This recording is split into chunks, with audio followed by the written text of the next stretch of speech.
Broadcasting from the KMF Collective Studio, it's time for the Keep Moving Forward podcast. Join us every week as we dive into the stories of remarkable current and former athletes that have transitioned into the real world. Now here's your host, Katie Galley. Hi everyone, and welcome to the 221st episode of the Keep Moving Forward podcast. I'm your host, Katie Galley. Today in the KMF Collective Studio, I have with me entrepreneur, investor, and author, Marek Zmyslowski. How are you doing, Marek? Hey, Katie. Great to be here. Thanks for the invitation. And wow, you've been doing this podcast for a while now. 221. That's some number. Well, thank you, of course. And really, I'm super excited. Thank you for reaching out. I'm really excited to dive into your story. And thank you, too. Yeah, I'm excited to be at episode 221 and, of course, to share your story for this specific episode. I'm really grateful for this chance. Pleasure of mine. Awesome. So, Marek, to kind of get the ball rolling and just to get to know you a little bit, I wonder, where did you grow up and how, if at all, was your childhood shaped by athletics? Oh, yeah. That's a good one. So, to give you my background, I am Polish, and I was born and raised in Poland. And around 8 years ago, I have moved to sub-Saharan Africa. I started with Nigeria. But I was really shaped by the Eastern European culture and Eastern European economy and region, because I was born just before the economic collapse. And I come from a very classic family. My mom was a teacher, my father was a soldier, and very humble beginnings. I was never hungry. Now I'm more often hungry than I used to be because I do intermittent fasting. But as a kid, I never had issues with. My parents gave me everything I needed in terms of food and great education, but not much than that because we were a very humble family. Mm-hmm. And funny enough, I was like one of those fat kids in school. I was very good at mathematics, but I was a fat kid that was shy and embarrassed by everyone and being more of a pushover. And then at some point, I remember I was like 12 or 13. My hormones started kicking in, and I really started growing faster. And thankfully, I got myself by accident to the volleyball team, where I really started training volleyball almost every day, four times a week at least. And then volleyball really became my passion, which I only stopped at university when I moved to doing work. And I think if it wasn't for the volleyball and the discipline that those trainings have taught me, volleyball is also a very team sport. When it's everything about teamwork, it's all about psychology, because it's not a sport when the time is running out. It's all about the points. And there's a lot of technique involved in the way you're playing the ball. Those type of things that have shaped me there really helped me later to deal with people, with stress, and also in business. Mm-hmm. Yeah, I think that's a really good point. The things that you learn in sports, the discipline, the just kind of how to deal with other people, with coaches and teammates. Like you said, that's directly transferable to any path that you walk down later in life. But then I think it's all in hindsight, right? While you're in it, while you're playing volleyball at that young age, you don't really think about how it's going to apply to, I'm going to be a great businessman because I have all this discipline from playing sports. It's something that you realize as you kind of garner these experiences throughout life. And it's such a really amazing thing. Exactly. And when you now switch from sports to business, I have to tell you, whenever now I hire people to my companies, I always search for guys that were training some sort of sport early in the days when they were kids. Because in order to go to school and then train at the same time, you got to have discipline. And at the end of the day, it doesn't matter what you want to achieve in life. Discipline is a part of it. And I think this is my hack when I'm really recruiting people. I'm looking for those trainers, for those trainees, because I know that they will come with certain set of characteristics in their personality. Mm-hmm. And you've got to be one of those, athletes that you have to do this in childhood to really understand that. And till today, it's always been my interviewing hack when I'm looking for people. Yeah, and I think that does make a lot of sense. One, because you are a former athlete, and so you can appreciate what goes into being an athlete and knowing that they most likely have these certain traits and that discipline that's inherent with what goes along with that, and so you can really look for that in others. And so for you, Marek, when you were you said you loved volleyball, that passion was really on your heart. Going up into university, then you had the opportunity to continue playing. So did you have aspirations to continue that volleyball career? Was that, continuing after university, or was that something that wasn't on the horizon or wasn't really possible? Yeah. Mm-hmm. It was possible for me. So the position I was playing in volleyball was in the middle. And the guys in the middle, not only in volleyball, everyone that plays volleyball has to be super tall. But if you're playing in the middle, then you're the tallest guy among everyone. and my university team was actually playing in the professional league, in the main one in Poland. Wow! And when I made that switch from high school to university, and I started playing in the university team, I used to be the tallest guy in high school, but then in university, I was the smallest guy among everyone playing in the team, because that's where the level was really professional, because those were semi-pros, yeah. Yeah. It was a university team, but those guys already were paid to play, and at some point you just realize that you can't out-train some certain lack of talent that you were born with. Obviously, it's not like talent is everything. It's all about training. But if you don't have it, what it takes, you can't just out-train this. Mm-hmm. I'm thinking here also in terms of my height and also the technique. Volleyball, if you want to do it on a professional level, starting to train volleyball at 12, in many cases is too late. Because I would play with guys that trained volleyball since they were 6 even. And it's really all about technique, and every year changes the way you play. And at some point, I just realized, okay, I think I've hit the ceiling here, and I'm never going to be at the level I would love to be. And also, volleyball is an extremely, what's the word in English? You get a lot of injuries in terms of percentage of how many guys have some injuries in volleyball, with your ankles, with your knees, and your upper arms. So I figured, I know I'm not going to be a professional volleyball player anymore. Obviously, sport plays a huge role in my life, but I want to slowly move into disciplines that will help me live longer and healthier, and not to have joints in pain everywhere you go after you're 30. So I kind of made that decision to be okay with not realizing this particular dream in my life. Yeah. And I think there's a lot of power, like you said, in realizing all the injuries that can come with it, and then learning too that there are certain things you can't train to have. Sometimes talent does obviously take into effect there. So learning that about yourself, and then having the wherewithal to realize, okay, is there something else I want to do more than this? But then for you, Marek, when you did have that, you said you made that decision and you were at peace with it, but how challenging was it, or was it still challenging for you to navigate then that next transition of, okay, I'm no longer going to play volleyball, I'm going to start pursuing something else? For me, I needed to stay in competition. I needed to compete with something. I wanted to, have this goal in my head. It used to be some kind of a championship. And now all this motivation and all this passion, I was able to fully transition that focus into business. And now my business was my championship. My volleyball team has now turned into my organization, to my company that I was recruiting. And for me, it was all about winning. In business this time. Mm-hmm. And not really about the money, but just winning with another company. It was all about having more revenue or winning that particular client, not the competition. So I was always looking at business from the perspective of an athlete, really. It was about that adrenaline, that satisfaction of achieving some next level.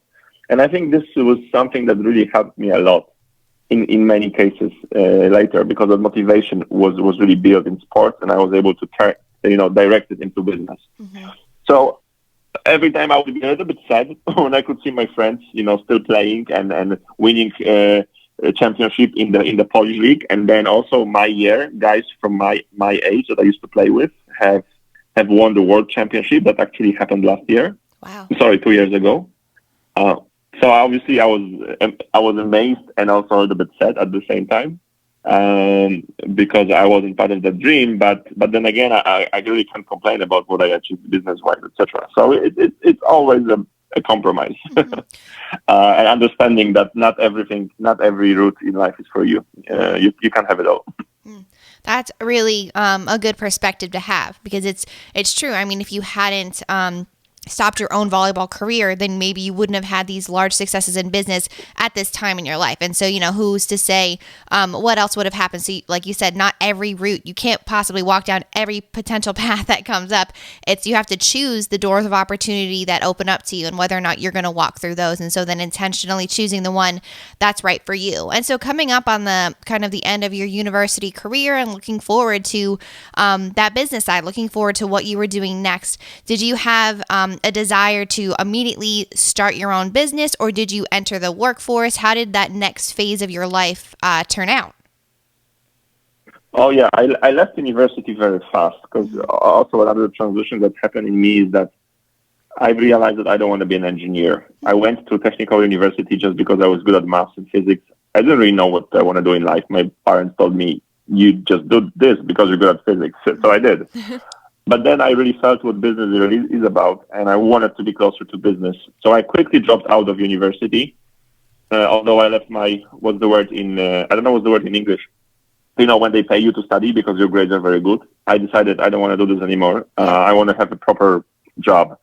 And I got myself into a financial company. It was a financial brokerage. We were just basically selling, insurance products, financial products, investment funds, etc., etc. And those were the years 2004 and 5, before the crisis of 2008, and Poland was really booming economically, and you were able to make so much money in a very, very easy way. And that's how I really, fell in love. Is not even enough to say how much I got myself excited about the business opportunities in then, booming economy of Poland. Mm-hmm. Then the 2008 crisis came, and I lost all my money, all the big money I've made when I was 21. I've lost everything, and I had millions, but I had millions of debt. And I knew I had to switch sectors, because I was already burned out. I couldn't go back to finance. I had too much drama that I went through with that, really going bankrupt. At some point, I really was a bartender again, just to make my money to pay my debtors. And just by a pure accident, I've learned about, the whole ecosystem of Silicon Valley startups. Back then, you could see those first technology companies really coming out of Silicon Valley and making huge things. I'm talking about Facebook, MySpace back then, and obviously Google and stuff like that.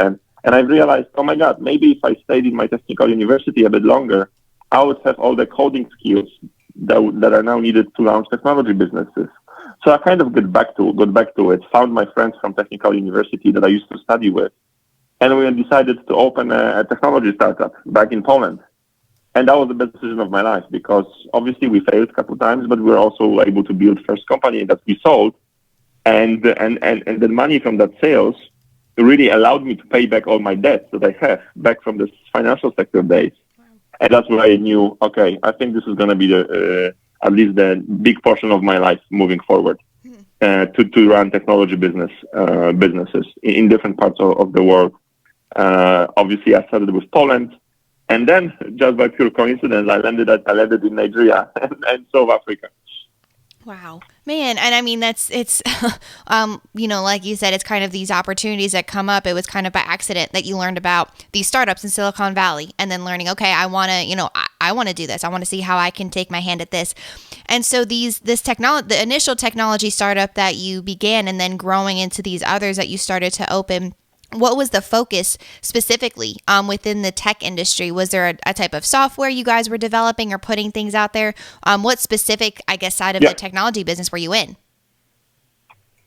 Yeah, so my focus has always been e-commerce and online travel. Okay. And marketplaces, really. Because marketplace is basically a solution that allows customers and merchants connect and find each other, but this time with the usage of the internet, not with the use of newspaper or phone call like it used to be earlier. And I tried to be smart about it, with my first business in Poland. I noticed what's been happening in the United States. All the bright minds, all the young guys who are trying to make it big, thanks to the growing sector of startups. Mm-hmm. So I was like, I want to build a technology business, but I want to do it in a sector that not too many young guys would like to go to. So I opened a marketplace for funeral services because all the other guys that were my age, they all wanted to have another Facebook or build another MySpace or Google, but no one was thinking about building anything in this very strange and sometimes even scary funeral business. And that's how I knew that I won't have competition too early. And that turned out to be a good decision. And later when I met some investors from Germany, and back then they were planning to really conquer from the business perspective, of course, Africa. They wanted to launch the African version of Amazon and Expedia and Uber and bring a couple of other successful business models from Australia or from Europe or from the United States. They basically offered me to join them because they figured if I was able to build a business in such a strange sector of funeral business, when no one really cared about internet, none of the funeral directors really ever cared about finding clients online. Mm-hmm. That's where the assumption came.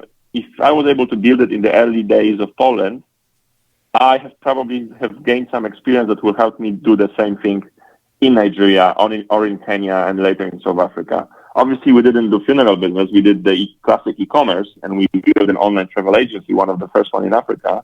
But I have to tell you, everything that I've learned in Poland was really helpful. At least most of it was really helpful then to deal with challenges of building startups and technology businesses from scratch in countries like Nigeria, Kenya, or South Africa. Mm-hmm. And that makes sense. I mean, you kind of had the startup initially in Poland. And so you learned, like you said, how through your failures and successes. So you kind of created this model that you could bring over to, of course, different countries operate in different ways, but you at least had the trappings for a model to bring over into different countries. Correct. I mean, we had this naive assumption that, at some point, probably now this is not as obvious looking at what's happening in the world right now. Yeah. But back then we thought capitalism will win all over the world. Democracy will win everywhere. And clients' behaviors will become more or less the same everywhere. Doesn't matter if you live in Mexico, States, Switzerland, or Nigeria. You want to buy some stuff online. You want to go to the shopping mall and so on and so on. So if there's this huge business model of booking hotels online or buying your clothes online in the States, then there's only a matter of time. It's also going to be successful and huge in Nigeria. So we want to be the first guys to do that. Maybe if the market is not ready yet, we already want to be there and be ready when the market is ready, mm-hmm. and be there before anyone else. That was basically the investment thesis, and that was 2012. And last year the company went finally public. So it was in New York on New York Stock Exchange. So it was a crazy ride. One of the best adventures of my life, really. Yeah, I mean, I bet that's amazing. I mean, going public, that's just the journey that you took to kind of grow it into what it became. And so then, Marek, for you, from that time where you launched your first Poland company and then sold it, and then you had the opportunity to go into Nigeria and break into these markets, what happened next? I mean, going into business with these guys that had this offer for you, how did you navigate that next transition, and what did it look like for you as far as setting you up for the next, these next business ventures and kind of propelling you forward? Yeah, I have to say I was very lucky, at least back then, because it was 2012. I spent most of my life in Poland. Mm-hmm. I never really traveled much. I never really worked for any big organization, international one, or finished any good university. And I kind of started realizing that I'm missing something in order to build a big international company of my own. So that company that eventually sent me to Nigeria, it's called Rocket Internet. It's one of the biggest e-commerce group in the world after Amazon and Alibaba. I knew that if I work for them, at least for some time, maybe for a year or two, this would be like my MBA, just like an MBA in really the real way of doing business. and they basically they gave me an offer I couldn't refuse. I will work for almost nothing, just to cover my basic costs. They gave me a budget, and they said if the company survives and if I deliver certain KPIs, I was responsible for the online travel business, then I'm going to earn my shares. And obviously I had to wait 3 years in order for my shares to vest and to earn them. And that's what I did. So I kind of earned my way into being a shareholder of this company. And like I said, that was one of the best decisions of my life. And then that whole adventure was one of the most extremely positive things that happened to me from the business perspective. And then the company went public. I stayed in Nigeria, opened another company, this time a software company. And this time I had a lot of problems, like extremely negative situation that was, because this time I ended up on being wanted by the Nigerian government for fraud, and they even put me on Interpol most wanted list. Wow. So I had both positive and negative experience. Just to give you a background, you know, when you're a foreigner and you want to open a company in a very exotic country like Nigeria, for example, you want to do this with a local partner, like a strong local partner. That's what everyone always tells you to, like an advice.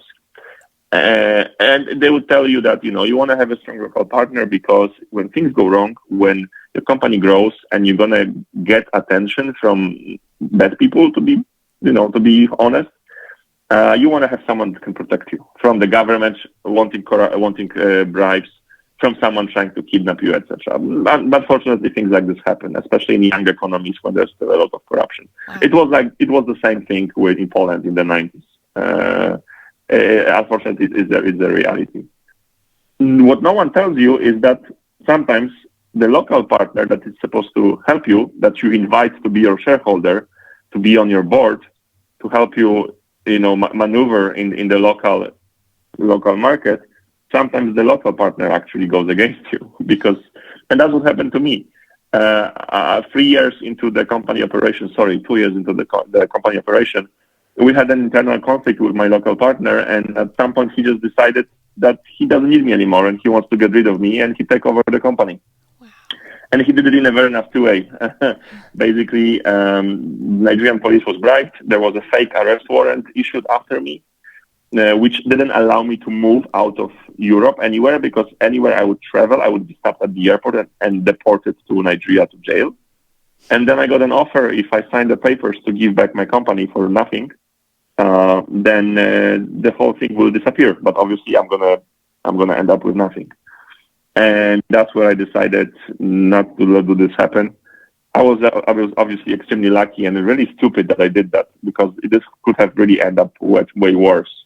But after 2 years and a lot of court cases, I'm now the first foreigner in the history of Nigeria that took Nigerian police to court and actually won. Wow. And the whole story has a happy end. And obviously I was able to write a book about it. But it was extreme from time to time. And I have to tell you, if it wasn't for the discipline I have built and I have kept, and that roots of that discipline bring me back to my volleyball days and my team, then I don't think I would have made it. Yeah, that is an insane story. And the idea, though, that you can kind of reflect back on it all and say that it's that little root, that little seed of discipline that was planted in you all those years ago, that was what kept you going. Because you're right, you could have so easily given your company back and gone away quietly, but then you just decided, no, I'm going to take a dangerous route. I'm going to take the bold route of I'm going to come up against the Nigerian police, and then to the idea that you would be the first foreigner to win a court case against them. That's crazy. And so, Marek, for you, coming on the back end of that, of course, now, yes, you have your book where you go into this story, but coming off the kind of the tail end of that, what happened next? You took back the company, or what was the next business for your business life? What was happening next? Yeah, so unfortunately, the company has really incurred some losses because of the whole conflict. Because for many months, the company couldn't really operate properly because the main shareholder and CEO, which was me, was wanted by Interpol. So obviously a lot of partners were scared. There was a lot of controversy. you know what they say, life has the time to take a trip around the world before the truth even gets out of bed. So people are really scared of the controversy, not really wanting to know what the truth is. And until I was able to clear my name and win this in court cases, a lot of people already turned our back around. So the company survived, but it's only worth a fraction of what it was earlier. And I also kind of decided to move on. Again, sport also teaches you how to be able to lose sometimes and move forward from losing and focus on another championship and another tournament. I figured maybe it's time for me to move on and not to be stuck in this whole drama. And I decided to sell my shares and move into another business. So currently, I have an AI company. I'm kind of one of the partners. We do a very boring stuff. I'm not sure if you want to hear about it, but basically we have a piece of technology that allows big companies analyze clients' behavior and predict what they want to buy and when. Super boring stuff, but I'm doing this in Africa and it's still a lot of fun. That's interesting though, because that's incredibly important for marketing and sales. That's the kind of the root of a company. So that is interesting. Yeah, well, thanks for saying that. Yeah, AI is a buzzword. It has become a buzzword recently. And in so many areas of business, AI is still just a buzzword. It doesn't really say much, and people would confuse some simple algorithms with artificial intelligence just for the sake of marketing.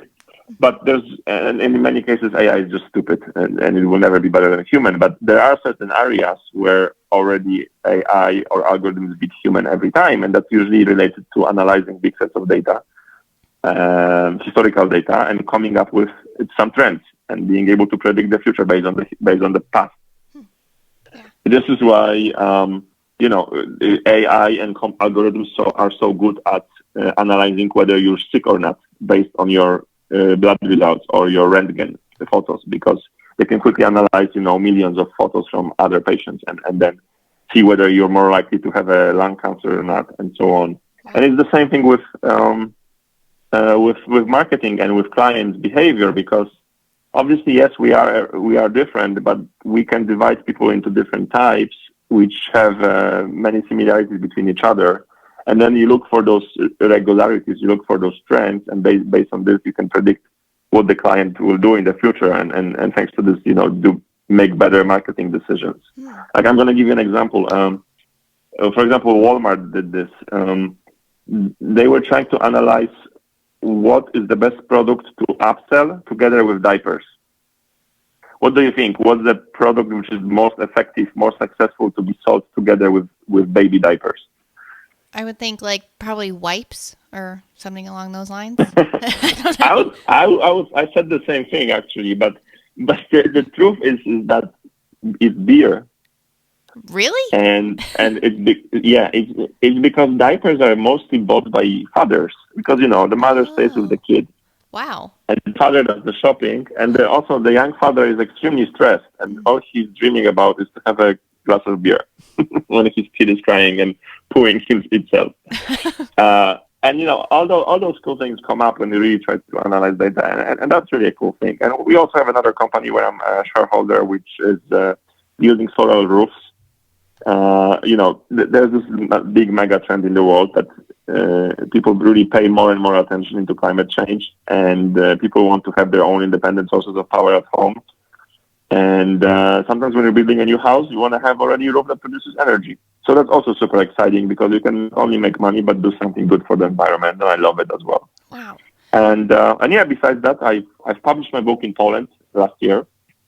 It's become a bestseller. That was a nice ride to be an author and go for book launches, etc. Recently, we've published in the U.S. market. It's also on Amazon, and it's also a nice adventure to write a book and then publish it. It's a very painful adventure, one of the most painful projects in my life. And remember, I was wanted by Interpol for some time. Right. But everyone should go through it. It's an amazing adventure. I know I don't really feel like being a book author. This is not for me. I'm an entrepreneur. I want to go back to business. But I'm so glad I was able to put my life, that part of my life, into a project called the book. And the biggest lesson from this was really for me, because when you're forced to think your life through, analyze everything that happened to you in the last couple of years, put it into writing, then the biggest lesson is that you understand your life much, much better now because you send it in the book. So, my mother used to tell me that the best way to learn something is try to teach that to someone else. And it's true. I mean, putting all that stories together really made me understand myself better. So I encourage everyone to write books, even if it's just for yourself. If you're never going to publish, just by writing it, you're gonna learn so much just for yourself. Wow. And so for you, Marek, I mean, with all of the challenges that you face, like you said, it was one of the most painful things you ever put yourself through, and wanting to just go back to being an entrepreneur. And then on the flip side too, I mean, writing down everything that had happened to you over the course of the past couple of years. So why did you decide to keep going? Why did you decide through it all, through how challenging this book project was, why did you decide to just finish it and not stop? Yeah, that's a good question. I think the first thought to me came when I was there was a moment when I was arrested, and I was in Europe, and for a whole night that I spent in jail, I thought that the next day in the morning I'm going to be put into the airplane and I'm going to be sent to Nigeria. So that was the moment when I kind of thought it's over. I mean, I was fighting, but it's over. And then I thought that, just that's it. But then a thought came to my mind saying, maybe it's time to write a book about all your fights. And then I realized, oh my God, if my book just has become much, much more interesting, because I always wanted to write a book about business, but now I can write a book about business and about Africa and about Interpol. It's actually Indiana Jones in the business world. So that's how I was trying to laugh at my tragedy, really. Yeah? Mm-hmm. And that thought of really publishing this book and writing this book really gave me new amounts of power and motivation. And then every time hard moment came, I kept telling myself, just stay strong, continue fighting, because your book has just become much more interesting. You just need a happy end, because if there's no happy end, no one will write the book for you. Mm. And it really gave me power. So that book was the motivation for me.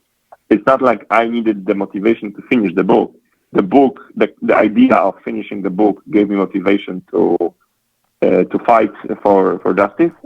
And then writing the book was easy peasy. Mm-hmm. Man, I love that. It gave you the motivation to keep going and to know that there was an end. And I love that. I mean, too, like you said, it does have a happy ending. And so to know that at the end of writing all of it, that was something that you could hang your hat on. And so, Marek, why did you call it Chasing Black Unicorns? Yeah, I was trying to have a title with some double meaning. So, mm-hmm. In the startups world, the unicorn has a meaning that it's a privately owned company, or a public, but company launched with private capital that has become so big that it has reached a valuation of $1 billion. And really, everyone that goes into startup world, no one has the idea to build a small stable startup to have a comfortable life. No one does it. Everyone wants to build a startup to make it a huge company, so a unicorn. So this is why I call it, everyone is chasing that unicorn, everyone is chasing that dream. Yeah. And only a few really succeed. So many people fail, and they fail miserably, and many times destroy their lives, but it doesn't matter. Everyone is like the gold rush. Everyone is trying to build the unicorn. So this is why I said chasing, because it's a dramatic in a way. And then I added black because most of my chasing happened in Africa, so I wanted to add that flavor of doing this in the country where most of people have black skin color, and I was one of those white guys that was trying to accommodate himself there. Yeah. So I love that. It has a bunch of different layers, the meaning of the book title, and kind of bringing all aspects of your story then together from being chased by Interpol and then also just the double entendre of what it means to want to grow these businesses that you've opened, taken on to be these unicorns. And so, Marek, in the time that you've, the hardship that you went through just in your life, but then too, going through the struggle of writing this book to put this story out there in this unique way.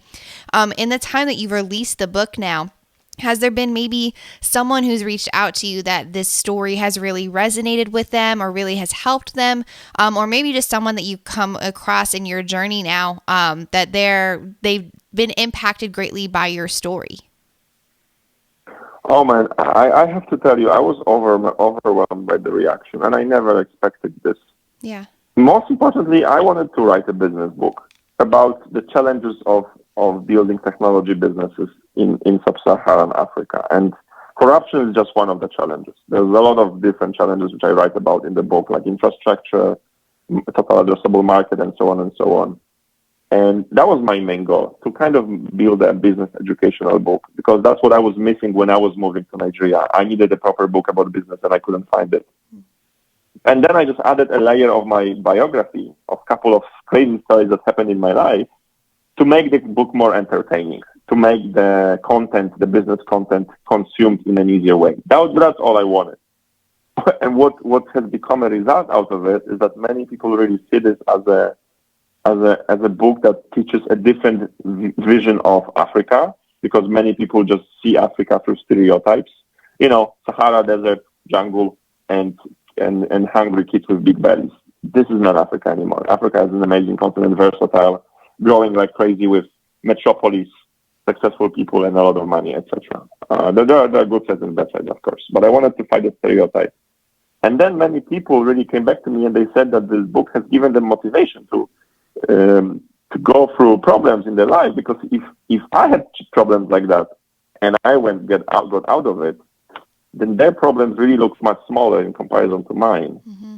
So I didn't want it, but the book has become a motivational book for many, and it's also nice. And a lot of people have also written me and they said, I was also a bit racist, and I really believed stereotypes, and you made me open my eyes. Wow. And I remember a guy who wrote me that he has a kid, and his kid in his classroom has two black kids. And he was always like thinking that those guys probably are, he was racist towards those kids and towards the parents of those kids. And then he told me that after he wrote this book, he felt so stupid and embarrassed. And then he ended up, becoming friends with that couple that was a couple of immigrants. And I was like, wow, this is changing stuff. And to finish with, I have gotten a lot of respect in the business world, because having your own book is the best business card you can have. It allows me to open a lot of doors, to meet with people I would never be able to meet earlier. And I kind of have a reputation now that if I went through those stuff and I was able to get out of it, then I'm just not full of shit. I actually, I represent something, and people treat me with more respect in a way. And that's very important in business, because I have a story to tell. So it really helped me from the business perspective as well. Wow. I love all the different layers too. I mean, some that you had no idea would come out of this when you were writing your own story down. Just for, that's awesome. And to see the power that it's giving you in the business world, but then also all these other layers that just kind of came out of it. Yeah. I would never expect this. Never. I love that. And that's just amazing when you're vulnerable and putting your authentic story out there. I guess just anything really can happen then. And so for you, Marek, now you have this incredible book coming off of the end of this. And like you said, now you're putting yourself out there on podcasts and interviews and kind of keep continuing to promote the book and what you're doing. So what do you see next for you? Is it just continuing to promote Chasing Black Unicorns? Are you looking to launch another business on top of the ones you've already done? What do you see on the horizon? Yeah. So I think it's worth mentioning here that all the revenue from the book, as well as all the speaking engagement, that I get paid for, which are related to the book. All that goes into a charity, which we have launched. And the money goes back to Africa. Wow. If anyone's interested, you can read about this. Maybe we can give the website in the end. So Absolutely. that's a very, very, very cool project that I'm really, I feel really good about, just to give back, which we launched together with my girlfriend.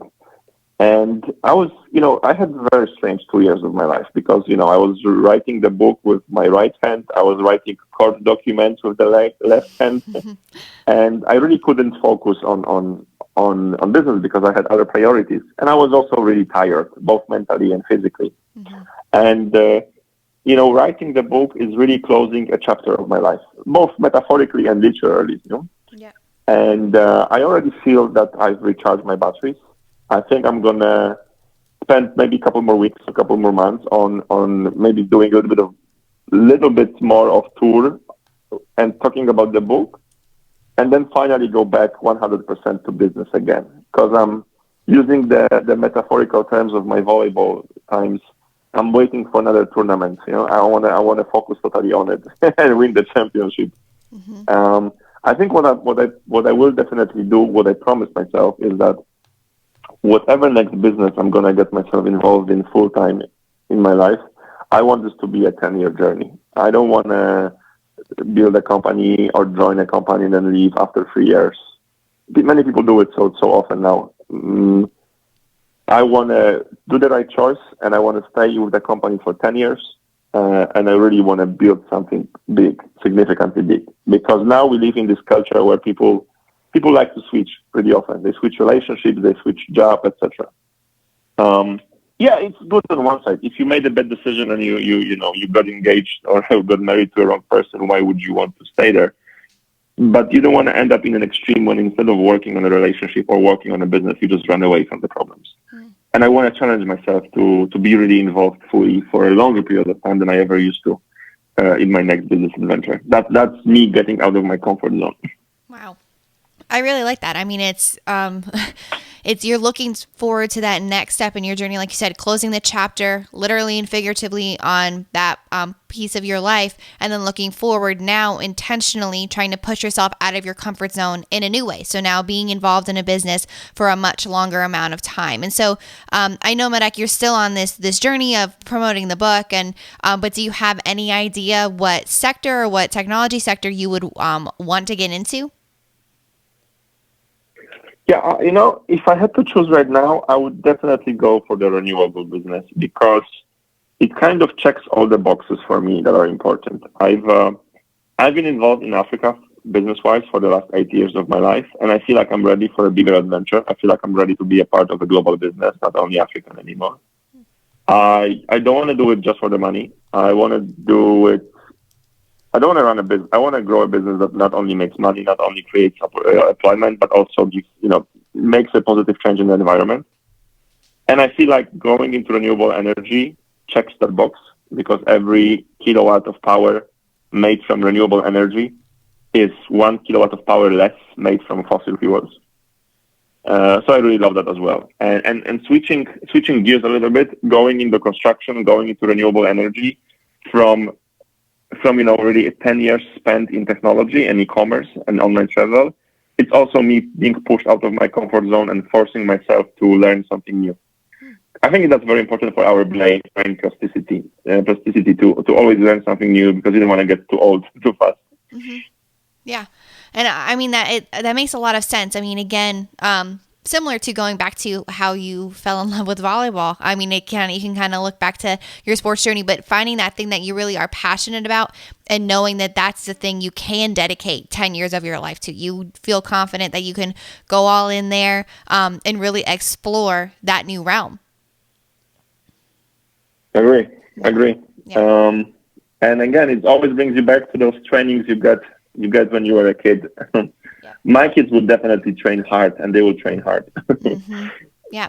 And then it's that, that legacy that you get to leave behind, Marek. And so kind of building off of that, looking back on this truly just insane, remarkable journey that you've led, what you've overcome, what you're putting out there now to continue to help people, and looking forward, knowing that you're certainly going to continue to accomplish these incredible things. I just have one final question that I ask all of my interviewees. What do you want to be remembered for? That's a very good question. I want to be remembered for... Okay, this is actually on my website, and it sounds very cheesy. But I want to, on my obituary, I want for someone to write that I have left the world not in the worse shape than when I was born in, if you know what I mean. Because at least you don't want to make any mess. That's the minimum plan. If you haven't done any mess in the world, then you're already better than most of the society that has created some damage, both physically, mentally, to the close ones or to your environment. And I think it sounds very humble, but it's really not if you think about it. I want to leave the world not in a worse shape than what it was when you were born, because you're kind of going against all the changes which are happening now globally, which are not always for better. So if you have left the world, which is not worse than when you arrived at it, that means you had to do a lot of positive things to go against the negative changes. If you know what I mean, yeah? Mm-hmm. Yes, absolutely. And my way is to do it with business. Everyone has talents. There are artists which make people feel better, which make people more soul-oriented. There are athletes which bring people joy and push the boundaries. And there are also entrepreneurs which are also needed to create wealth and make sure that people focus more on working and buying and less on fighting. Thank you for giving me the stage to share my story. Yeah. If you don't mind, maybe I'll just throw the name, the website name. It's just like the book, Chasing Black Unicorns, .com. Yep. If anyone is interested in reaching out, all the social media handles are there. My story, the charity we launched, the book, everything is there. So just check out chasingblackunicorns.com. And I also really admire what you're doing here, blending the business world with that people. Thank you all for tuning in. I hope you enjoyed today's episode. To learn more about our guest, check out the show notes at keepmovingforward.us. While you're there, go ahead and subscribe to our newsletter to stay up to date on all things coming out of the KMF Collective Studio. Always remember, you can beat the odds and go the distance if only you keep moving forward.